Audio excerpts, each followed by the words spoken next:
members of the House and Senate, it is with great pride that I now introduce the Governor of the great state of North Dakota, the Honorable Doug Burgum.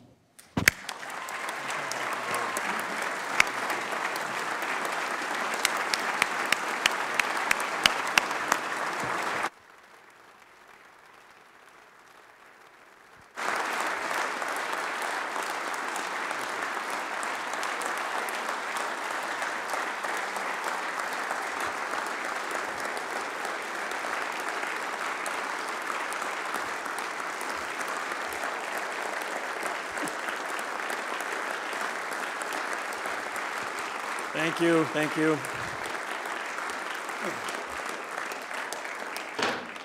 Thank you.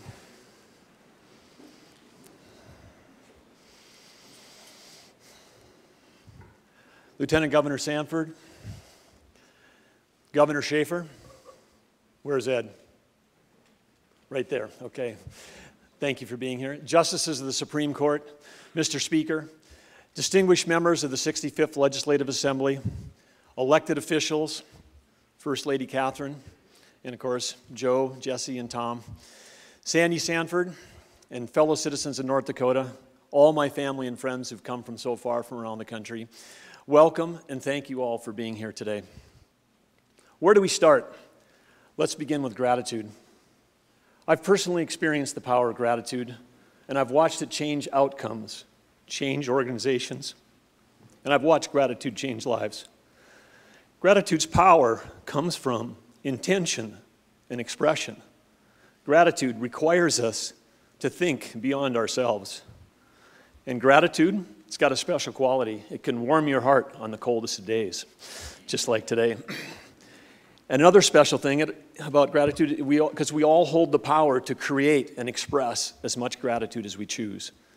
And as North Dakotans, we've got so much for which to be grateful.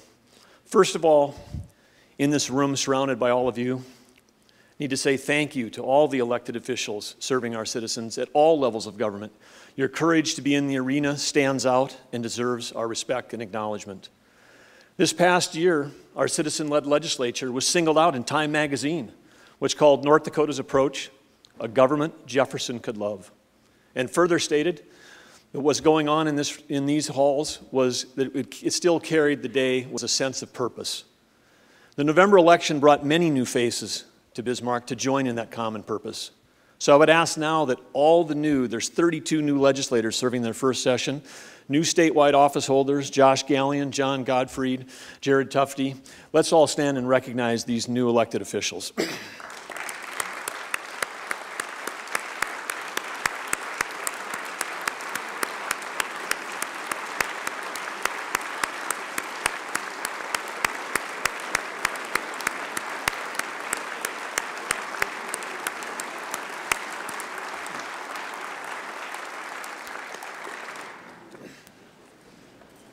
Welcome to Bismarck. It's fun to have a big freshman class join Brent and me as we begin this journey. Our state also owes a debt of gratitude to Governor Jack Dalrymple and First Lady Betsy, who have served generously our state in public life for more than 30 years. Catherine and I are so grateful for their gracious efforts to make this such an effective transition. North Dakota truly is a better place because of their service.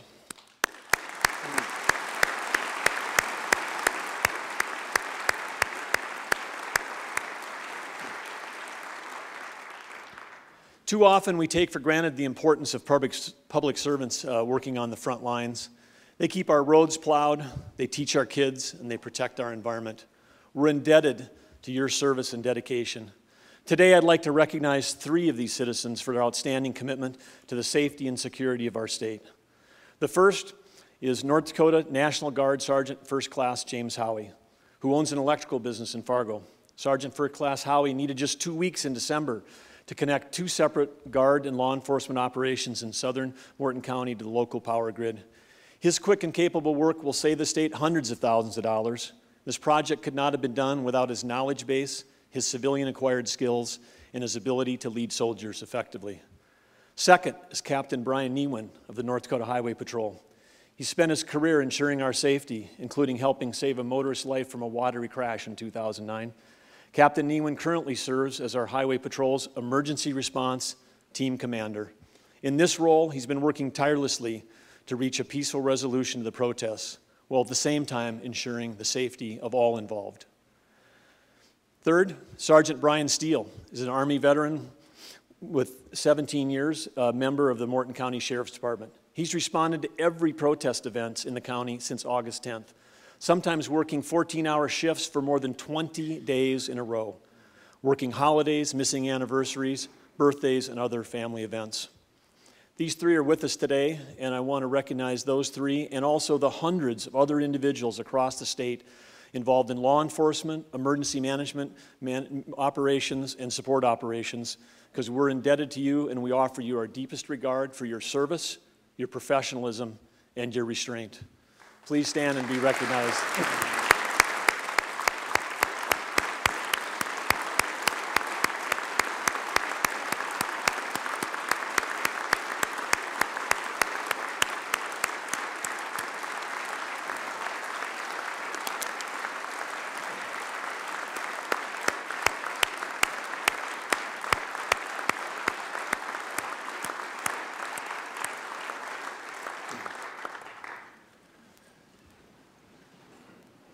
Every day, we get to serve the amazing people of North Dakota, and we get to do our work in the context of North Dakota being one of the greatest states in the greatest country in the world.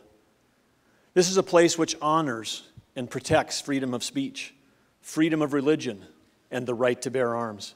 A country whose entrepreneurs and innovators are not only the envy, but the engine of the world's economy.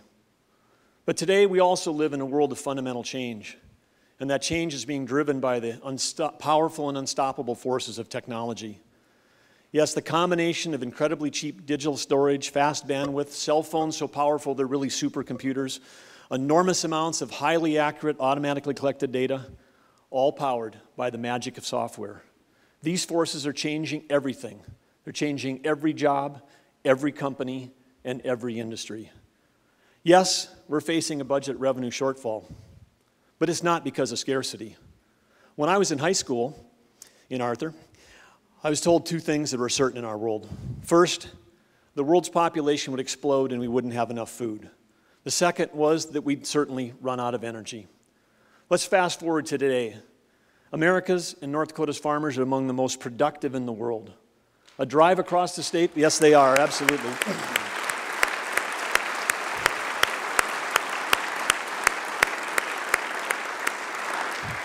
And many of them serving right here in this body. A drive across the state this fall revealed bumper crops of corn that exceeded our ever-expanding storage capacities. And also, when we look around the world, what do we see? The world is awash in energy. Oil, gas, coal, solar, wind. Energy is being produced in record amounts. The technology pioneered here in North Dakota moved us to #2 oil-producing state in the country. And the U.S., which was supposed to run out of oil, is producing 73% more oil than it did in 2008.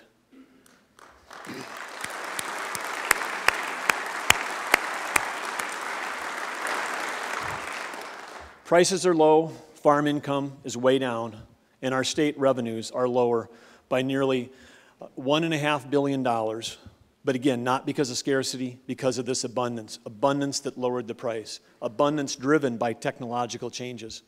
But the most significant change that we're all facing together is the abundance of information.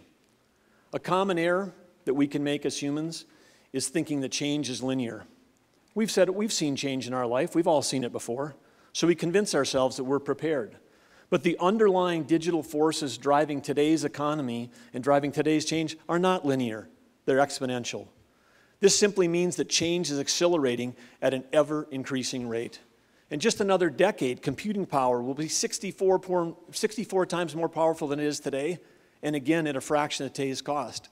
Think of what that's done to business models and industries. In less than 8 years, Uber, which doesn't even own a vehicle, has become one of the world's largest transportation companies. And in less than 8 years, Airbnb now offers 2 million rooms available each night for rent. More rooms per night than the top major hotel chains combined, and Airbnb doesn't own any property. Technological forces will affect not only the service industry, but they'll transform primary sector industries like manufacturing. 3D printers A few years ago, it cost $18,000. Now you can get one for $400, and they become 100 times faster. Autonomous vehicles, both on land and in the air, are poised to rapidly revolutionize transportation, agriculture, and distribution industries. In Grand Forks just last week, the Northern Plains Unmanned Aircraft Systems test site announced FAA approval to launch a phased approach to operate large, that's 42-foot wingspans and higher, unmanned aircraft beyond visual line of sight. That's a first in the nation. North Dakota has an opportunity to lead in new industries. A search yesterday on Microsoft's Bing produced 51.6 million responses when I typed in online courses for free. These powerful technological forces are fueling an underlying change in our economy, and they'll challenge all of our existing approaches, our existing systems, and our existing institutions. Harnessing these forces can lead to lower costs, and they can lead to better outcomes in healthcare, in education, and in infrastructure. And these are the areas that are some of the biggest cost drivers of our state budget. Understanding these forces will be essential. They'll shape how we live in the cities we build.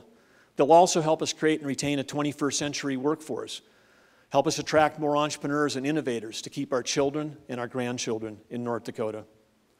For the most part, government needs to get out of the way and let the powerful forces of free markets, including competition, price, and consumer choice, shape our future.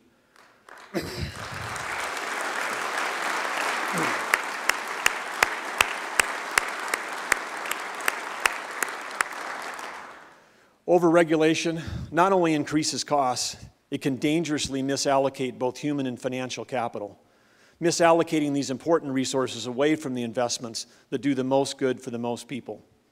But in some areas and instances, government is the appropriate vehicle for creating and delivering basic services and functions.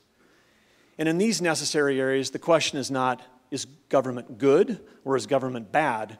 The question is, can government be better?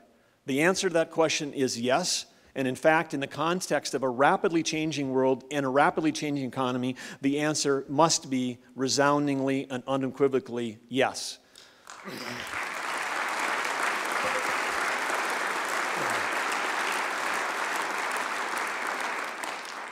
One place that demands change is our approach to education. Education is the foundation of our future. Education helps create responsible and engaged citizens, attract businesses, and further strengthen our economy. The quality of our education system will determine North Dakota's success in the 21st century. And there's a lot of good news about education in North Dakota. By many traditional measures, our education system is strong. And for this, we owe a great deal of thanks to our educators across the state.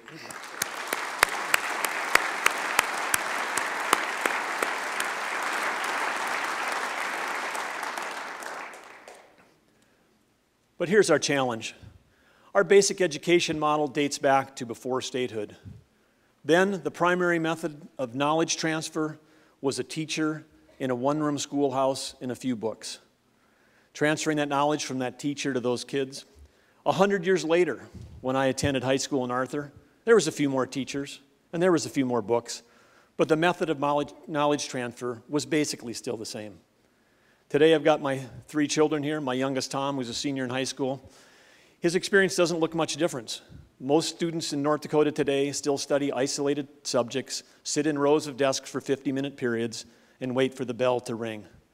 Yet, nearly all the world's information is now available online, anywhere, anytime, for free. In the future, knowledge transfer, whether it's in K-12 or at our universities, it's no longer tied to the school day, to a school building, or during the school year. And we can't prepare our kids for the 21st century using a 19th century model. Across the state, I hear the same thing from educators, from parents, business people, policymakers, and students. It's not enough anymore for our students to do well just on traditional measures. They need to be creative problem solvers, effective communicators, informed and responsible citizens who are strong collaborators. The challenge for our schools is how to equip our students with these essential skills and with the important learning mindsets. But our challenge is also opportunity. Some schools in North Dakota are already kindling the fire of transformation. Together, I believe North Dakota can lead the way in education across America. Our schools can be world-class in preparing students for the 21st century. And let me say that again. North Dakota's schools can be the best in the world.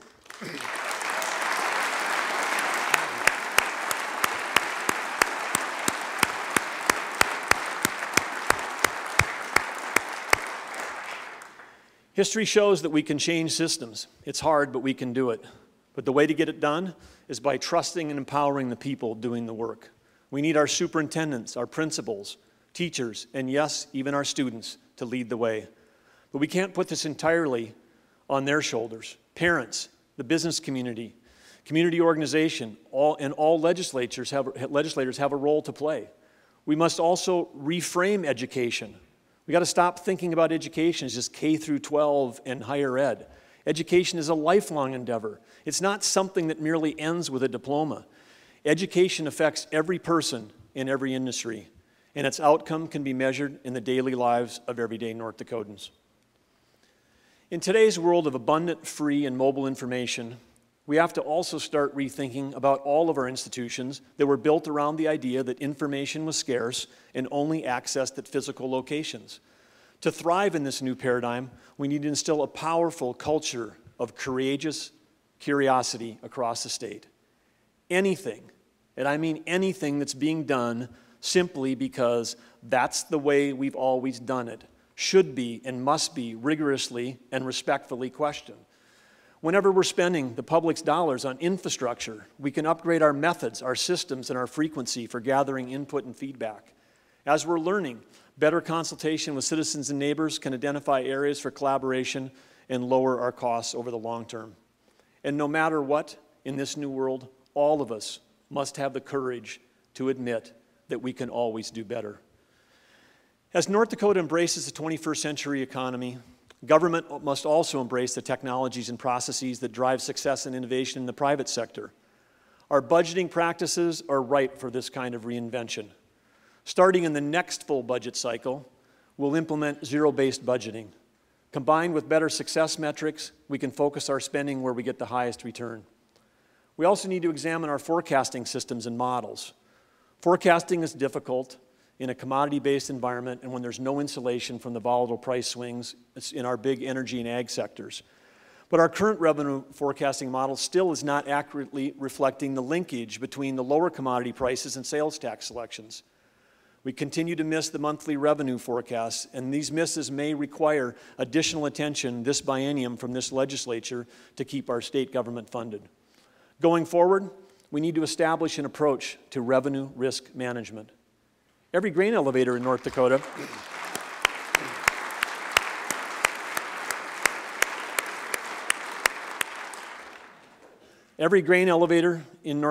manages risk through hedging. If they didn't, they'd be out of business. Other governments with energy-rich economies employed hedging when oil prices were at record highs. They saved billions in lost revenue. We should consider employing conservative hedging policies when market conditions warrant. Many big decisions have had to be made in state government with limited poor data, but by harnessing the power of automatically generated data, we can have more frequent and more accurate information for decision making. And with this information, we can communicate better and more transparently with North Dakota citizens. Many of our farmers have already embraced this data revolution with impressive results in record-breaking yields and lower input costs. It's time for state government to catch up. While declining revenues are a problem, the root culprit is spending. Our general fund has more than tripled in the past decade. Our total budget, including federal funds and special funds, has increased by nearly 2.5 times. For the 2015 to 2017 budget cycle, the state's approved general fund exceeded $6 billion, and the total budget was more than $14.2 billion. Governor Dalrymple's proposed budget for 17 and 19 would reduce general fund spending by roughly $1.2 billion. This is a great start. And I want to genuinely thank all the agencies and everyone in the Office of Management and Budget for their tremendous effort in putting forth these significant reduction proposals. But given the revenue uncertainty, we must dig deeper. Right now is the time to right-size government, to balance our budget without raising taxes,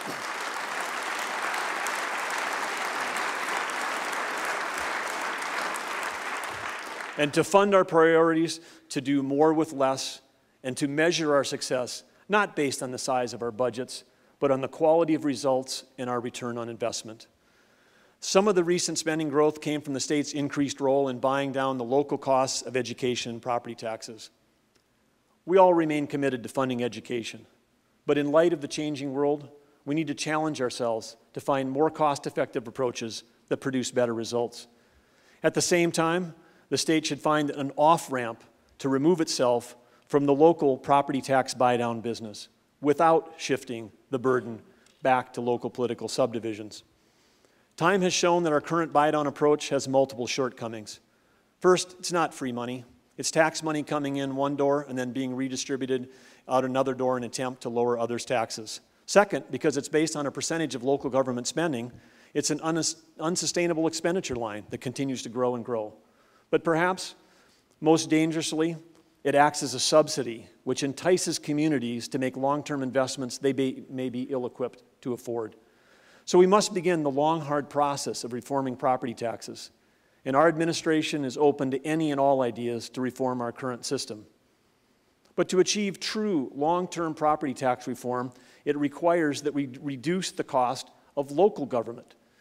This is why one important aspect of our Cross-Cutting Main Street initiative will be focusing on utilizing our current infrastructure to its fullest potential, so we can reduce the root cost of local government.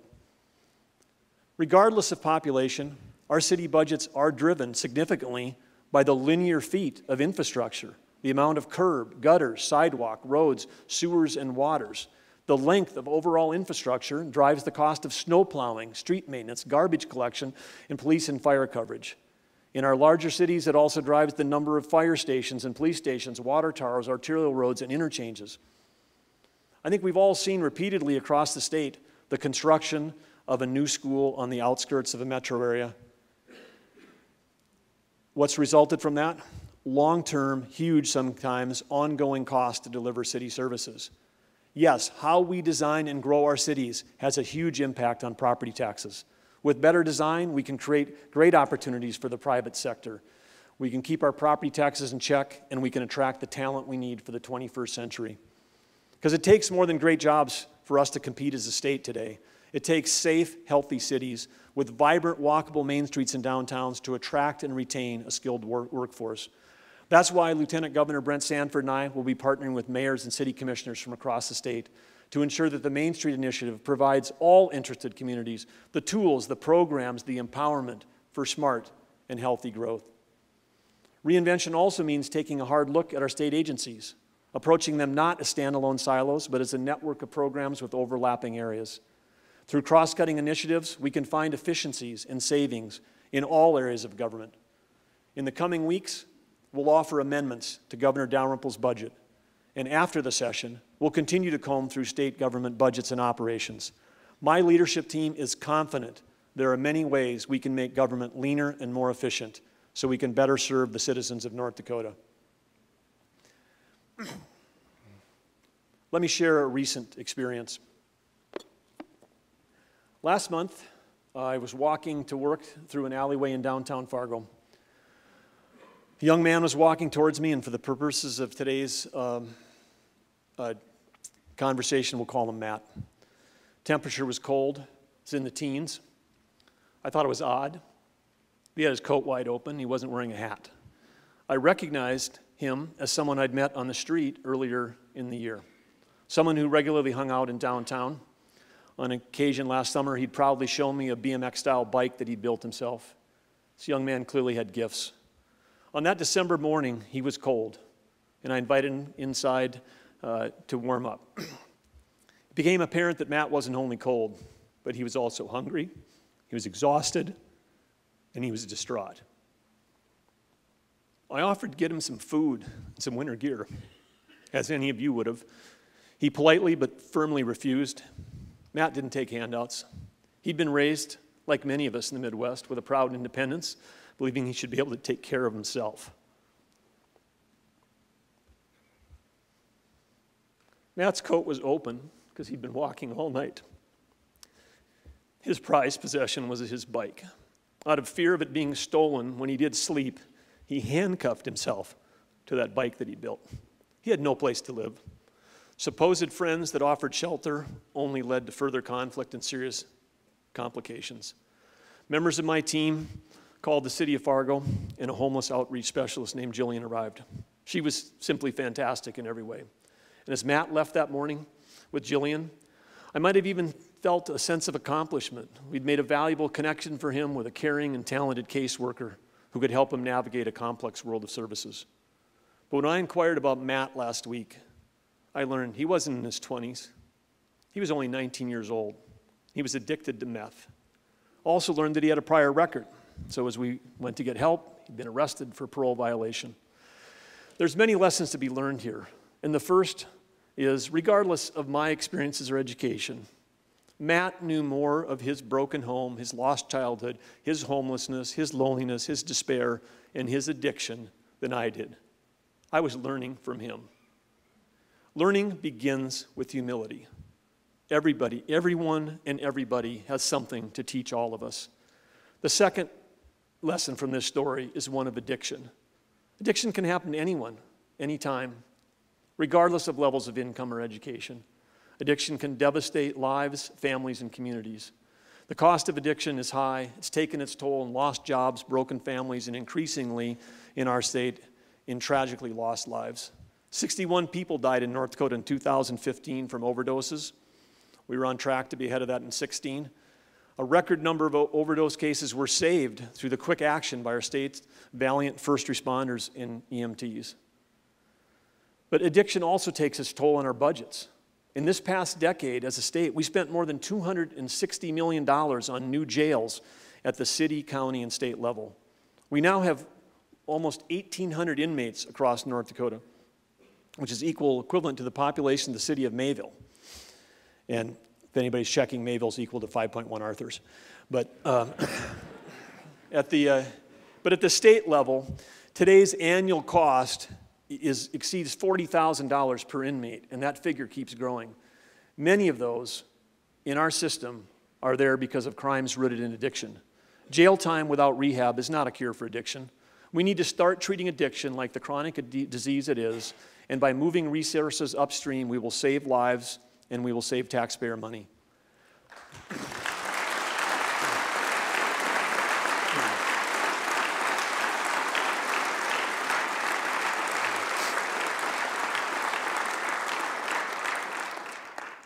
The tragedy of the statewide prescription drug and opioid crisis has awakened us. We need to translate this awakening into collaborative action across state and local law enforcement, across many state agencies, with communities, faith-based organizations, nonprofits, and the judiciary. To continue this important conversation, join us tomorrow morning from 7:30 to 9 a.m. at the Radisson, where the First Lady and I are hosting a free service breakfast focused on collaborative approach to addiction. In recent months, our state has also become immersed in a crisis drawing national attention and attracting numerous out-of-state agitators. The Dakota Access Pipeline protests began with a legitimate debate around issues raised by the Standing Rock Sioux Tribe, including protecting our valuable water resources and a desire for genuine government-to-government consultation. Those original concerns have been hijacked by those with alternative agendas. Peaceful protest is a protected right of all Americans. However, protesters must respect private property rights, court orders, and law enforcement personnel. Acts of vandalism, harassment, and trespass are not part of North Dakota's character and will not be tolerated. Every rural family in North Dakota has a right to feel safe in their own home and free from intimidation. To those North Dakotans personally affected by this ongoing dispute, we hear your concerns. Be assured that maintaining the rule of law in our state remains a priority. The violent actions of some individuals are certainly straining relationships among the people of North Dakota. And ironically now, some of their actions endanger the waters of the Missouri. The main protest camp is located directly on the floodplain of the Cannonball and Missouri River confluence. Given the snowfall we're having this winter and historic flood data on the Cannonball River, that camp will likely flood in early March. Vacating the unauthorized main camp on Army Corps land, cleaning up the over 300 abandoned cars, the illegal structures, the human waste for months of occupation will be a costly and time-consuming effort. The cleanup will require coordination from tribal, county, state, and federal agencies. Anything less than a complete restoration of the area prior to the early March flood will endanger the lives of the protesters and of our first responders. It will also create an environmental threat to the waters of the Missouri. Chairman Dave Archambault from the Standing Rock Sioux Tribe has repeatedly asked for the remaining protesters to leave. We unequivocally support him in this request. This crisis has lifted the veil of a troubled social fabric on the northern Great Plains. The history of American settlement and westward expansion contains many tragic episodes of broken promises, displaced Native peoples, and forced assimilation. It is in this context that the Standing Rock situation must be understood. This is not an issue that will simply go away after the pipeline is completed. Trust has been eroded, and it will take time, effort, and leadership to rebuild. As a state government and as neighbors and citizens, we need to learn more and assume less about the histories and the cultures within our borders. I understand the state alone cannot solve the substantial and multi-generational problems in Indian country. America's past cannot be changed, but we can acknowledge our history, and we can listen, and listen with an aim to create mutually satisfying protocols of engagement and consultation. As governor, I pledge my administration to a fresh start in our relations with all tribal nations who live with and among us. This week we'll begin meeting with the leaders of each tribe. Our goal is to understand each tribe's individual issues and circumstances so that we move forward together towards greater mutual respect, harmony, and prosperity. We must work with resolve to shape a new future. It will require leadership from all sides, equipped with renewed empathy and humility.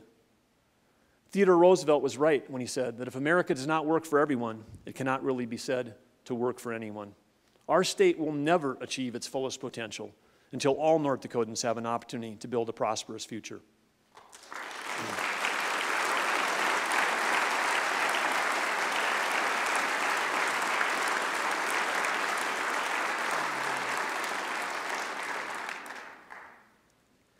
As we begin our important work here at the Capitol, we must also reflect on our brave North Dakota National Guard members preparing to serve abroad. The 136th Combat Sustainment Support Battalion will be deployed this week to Afghanistan. These brave soldiers and all of our military veterans across North Dakota remind us that freedom isn't free. They deserve our support.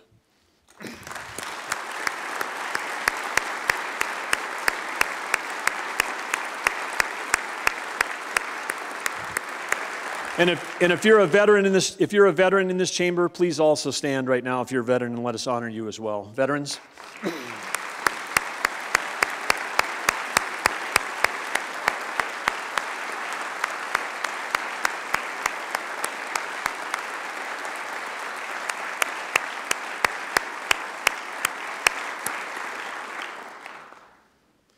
If North Dakota is to be truly exceptional, our three branches of government must pursue a united mission to serve the citizens of North Dakota to the very best of our ability. Brent Sanford and I are honored to stand before you as your governor and lieutenant governor. We look forward to working with all state employees and our congressional delegation of Senators Hoeven and Heitkamp and Congressman Kramer to serve the citizens of North Dakota. And we look forward to working with the legislature. We share many of the same goals, chief among them, balancing the budget, funding our priorities without raising taxes. When I took office 19 days ago, I challenged our cabinet members to spend less time defending institutions and more time reinventing with them. They're responding with enthusiasm for this quest. Our private sector partners have been forced to make cutbacks to weather low commodity prices. We must do the same by relentlessly pursuing new and better ways of delivering services. And we must also possess the courage to make the tough decisions when necessary. As the world-famous North Dakotan-born author Louis L'Amour said, nobody got anywhere in the world by simply being content. Together, let's welcome change with open minds and relentlessly blaze an exceptional trail for North Dakota. Who will be our guides on that journey? It'll be gratitude, courage, curiosity, and humility. I challenge everyone here and everyone watching this broadcast. Let's make 2017 the year in which we seek and in which we find our very best selves. The amazing people of North Dakota deserve nothing less. Thank you. May God bless the United States and the great state of North Dakota. Thank you.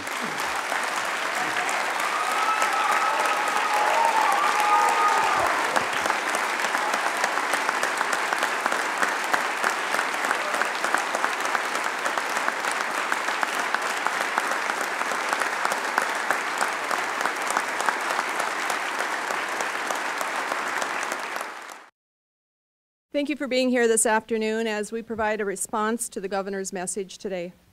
Along with me today are House Minority Leader Cory Mock, Senate Assistant Minority Leader John Grabinger, and House Assistant Minority Leader Kathy Hogan. We will each have some brief comments, and when we're completed, we will open it up for questions. Today we heard the vision of our newly elected governor. The message he provided brings many thoughts to mind. And the first is that we only have 79 more days to complete the work of the legislature, in addition to looking into his vision for North Dakota. The opportunity to serve our citizens and make this state better lies in all of our hands, not only the governor's. Our Democratic NPL caucus will work with the governor and the majority party to bring good policy and funding forward during the session to address what we believe are the top priorities facing North Dakota families. Building a stronger economy, including our energy, agriculture, and manufacturing sectors, as well as making our communities more business-friendly. Strengthening our rural communities, including access to rural health care, continuing to provide property tax relief for our families, and ensuring good governance, because we work for and must be accountable to the North Dakota voters. As we well know, the session started out with some bumps in the road, with appropriations having 2 bills from each agency. And this is a result of a vote in budget section in December. While this may seem difficult, it is not the beginning figures that are important to the agencies. It is the end product that brings forward progress during the next biennium. Today we heard the governor talk about changing times for our K-12 education system, but he provided very few specifics to that. It is our goal to provide not only an excellent K-12 public education system across the state, but also to build a premier pre-K early childhood education system. Research is clear that dollars spent in quality early childhood education not only save dollars in the future, but the most important message is that these dollars make children more successful in their future years. Building this pre-K early childhood infrastructure started last session, and we will work to continue our efforts in this in the 2017-19 session. Continued concentration on student scholarships and low-cost loan programs and loan forgiveness will also continue to ensure that our college graduates come out of college with as little student loan debt as possible. And here to visit with you on some other issues is House Minority Leader Cory Mock.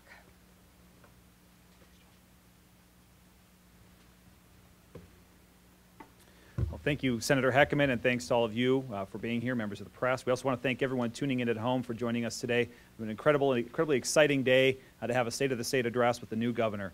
And as the House Democratic leader, very excited to share a lot of the feelings, similar sentiments that the governor had expressed in a State of the State. We'd like to share with you just a few remarks and thoughts that we've had in the moments since the State of the State. The governor opened his State of the State with an expression of gratitude, and of course we have shared that gratitude with all North Dakotans that have trusted in us to do what's right for North Dakota. And you can look forward to the House Democratic Caucus, the Senate Democratic Caucus, and hopefully all of the elected leaders to advance that message and making sure that North Dakotans can feel confident in their elected leadership. In the coming days, we look forward to finding areas where we can work with Governor Burgum, as well as Republicans throughout the legislature on policies and ideas, and hopefully make sound policy that can create a shaping and lasting impact for North Dakota. And I especially want to note that the governor has provided a lot of optimism during vulnerable times. And we look forward to hearing not only from him and working with him, but hearing from everyone out in the public about how we can better meet and address the needs that North Dakotans are facing. So please, if you get anything out of today's State of the State, is that you are an active part of this government, and we need to hear from you if we're going to be effective in our roles. On education, on state's economy and budget, spring innovation and entrepreneurship, fighting addiction, and many other issues, I am confident that we can find significant ways that we can work with the governor and our colleagues on both sides of the aisle. And as an aside, especially specific with the governor's message, I actually want to take a moment and just say it's very encouraging to hear the governor include the pandemic that is the opioid crisis that faces and challenges so many families across the state. He mentioned the story of a young man by the name of Matt in downtown Fargo, facing an addiction of meth and truly trying his own will to move on, but showing the passion and dedication that he had. We want to say thank you for the governor to mentioning that, reminding us that we face an opioid crisis that is bigger than any one of us, and that we need to work together to make sure that those needs are met and that North Dakotans feel like they have the resources they need to break addiction and truly live their lives. In the coming days, we as a caucus are going to lay out our vision for policies, and we want to share that with all North Dakotans. And you can expect to see those areas in many key industries, including energy, agriculture, education, and workforce development. We're also going to work to protect tax relief, and I'm excited that in just a few moments, Senator John Grabinger is going to share more of our plan to shore up and fulfill our promises on property tax relief for all North Dakotans. We want to make sure that we're protecting the important investments that we as a state have made, and make sure that we're doubling down on the investments that truly reap high rewards and returns on those investments for all North Dakotans. We remain committed that this is a budget crisis that was not done in accident. This budget crisis is one that in some parts the legislature has created. We've increased state spending and we've drastically reduced revenues and cut taxes. And many of those taxes have left the state. And we as the Democratic caucus are going to work hard to provide meaningful tax relief to all North Dakotans, putting a priority on tax relief staying and working here in North Dakota. Any tax relief that we have made in the past or moving forward is an investment in our state's economy, and it needs to be working for North Dakotans above all else. We also want to work together and strengthen our rural communities and ensure that the voices of North Dakotans living outside of our largest cities and small towns and communities are heard in the halls of state government and beyond. We want to make sure that they are heard just as loudly as North Dakotans that live in urban areas that have greater access to larger media markets, as well as elected and more elected officials. We'll also work to ensure that our state government and the men and women we elect to serve, that are elected to serve in these chambers, are working every day on the behalf of of taxpayers, North Dakotans, and not for special interests or private interests. And as someone who's personally worked on matters of good government, I'm especially hopeful that Governor Burgum will work with both Democrats who've long stood for ethics, transparency, and good government legislation, will work with open-minded Republicans and pass meaningful legislation that can make North Dakota proud, and all North Dakotans proud, and put North Dakota on the map as being not just one of the greatest run governments, but one that puts the interests of North Dakotans first, and is one that all North Dakotans can be proud of, open, transparent, and held accountable. With that, I'd like to turn over the additional remarks to Senator John Grabinger. He is the Assistant Senate Leader. Thank you, Corey.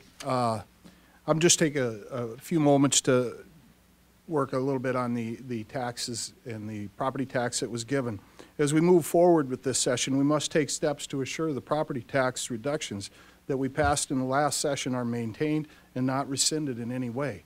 It's vitally important to the citizens of North Dakota, and they deserve our new governor's support and our legislature's full attention to this effort.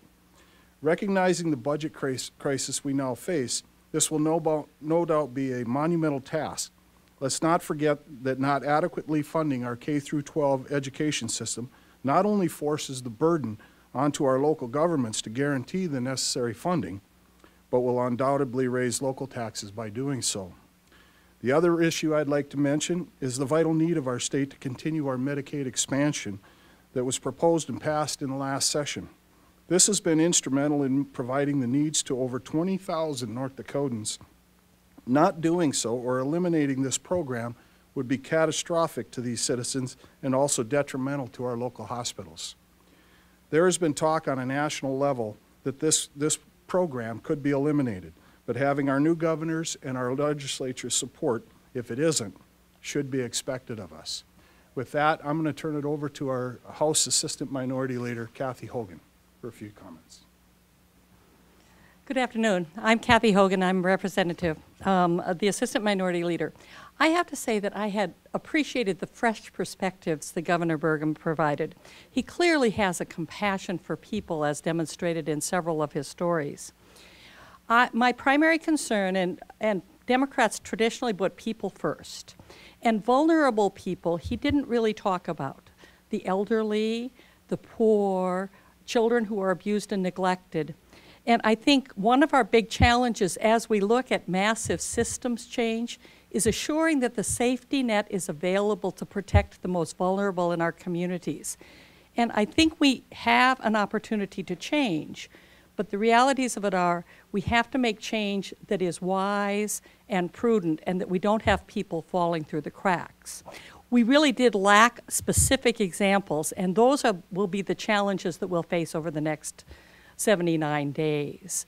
But I think we all agree that North Dakota needs to change and that there is hope and change in this message, and Democrats will put people first, and that's why we're about what we're about.